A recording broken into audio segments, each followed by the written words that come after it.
Another consideration once you've completed a painting is whether to frame the piece or not. A good frame can make a painting. A bad one can break it. Honestly, it's almost an art in itself. In this section of the class, we'll talk about best practices when it comes to framing. We'll discuss the parts of a frame, framing by paint medium, and then preparations for hanging.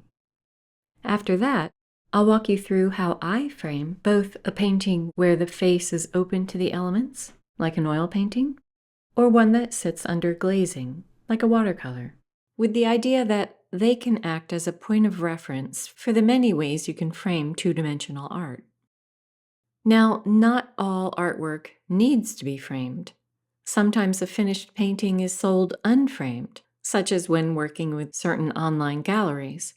It makes shipping easier and more affordable. Paintings on panel are sometimes leaned, unframed against a wall on a display table. Also, artists sometimes purposely use gallery-wrapped canvas for modern paintings so that they can display the piece frameless. When using this type of canvas, the sides are normally painted with an extension of the painting image or with the simple black, gray, or white paint. But note that not all galleries or shows accept this kind of display. So there are times when a painting doesn't need a frame, but typically they do. And no matter what your painting medium or method of framing, best practice is to make sure anything that touches your artwork is archival. Archival means a product is made of high-quality materials that are considered safe for long-term storage. Archival paper, for example, normally means that the acids and the lignins have been removed and the product does not use optical brighteners.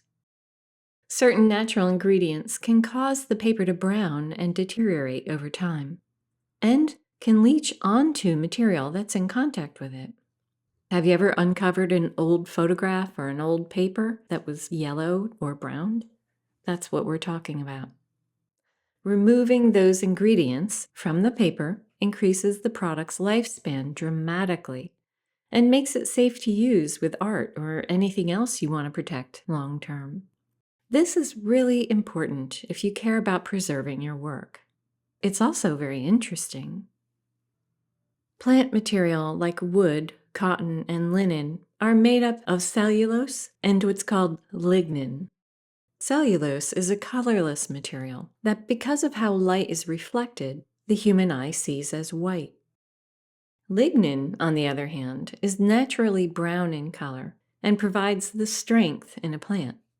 Lignin doesn't age well. It breaks down when exposed to oxygen and light, causing the resulting material to slowly brown and degrade.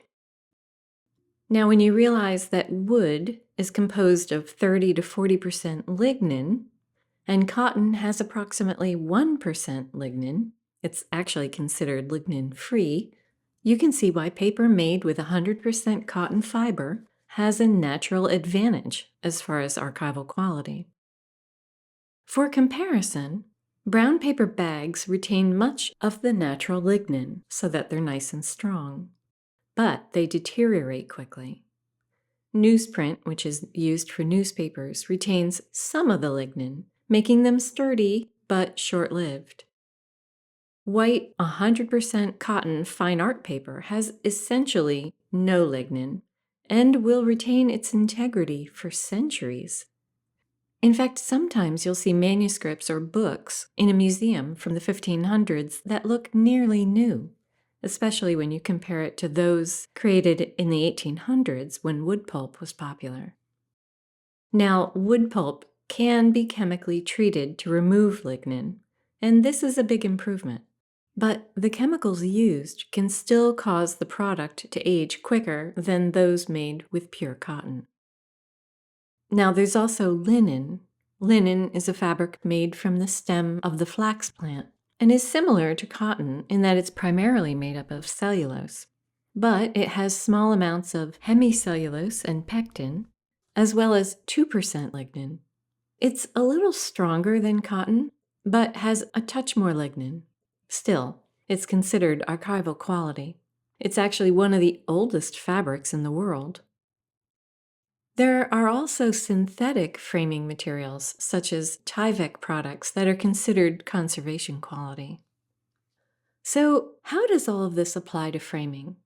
Well, when it comes to selecting products that will touch your finished painting for perhaps years or even decades, you can see the importance of choosing archival mat board, backing board, adhesives, and such. Look for the word archival or choose 100% cotton or linen materials. At the very least, look for treated wood pulp based products that are considered acid free. But how do you protect your art from the acid and lignin in a wooden frame? The wood of a frame does sometimes touch the art when framing stretched canvas or panel. The solution is to add a thin, protective archival adhesive between the frame and the mat board or art. This usually sits along what's called the rabbet of the frame. This also protects the painting image from possible damage that could occur from movement under the frame. So, it's generally a good precaution, worth the time and effort. Do I always do it? No, but I do try to do it as often as I can. Now, you can't really avoid the wood in stretcher bars, but contact is minimal. You could always opt for aluminum stretcher bars, as seen here by Jackson's art, or you could treat the wood. In the next lecture, we'll talk a little bit more about actual framing.